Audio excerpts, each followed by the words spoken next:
Bullet ఇప్పితే బాగాలేదేమో చూస్తానికి.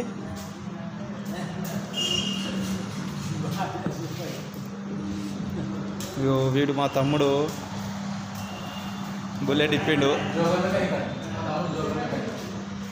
Pipe కొత్తది తమ్మి. ఏది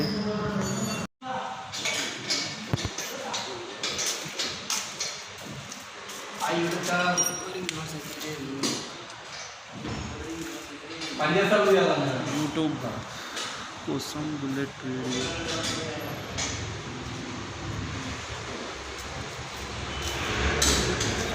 ఏమైందిరా ఇప్పుడు అది సెట్ అవుతుందా? నువ్వు బంద్ చేయి.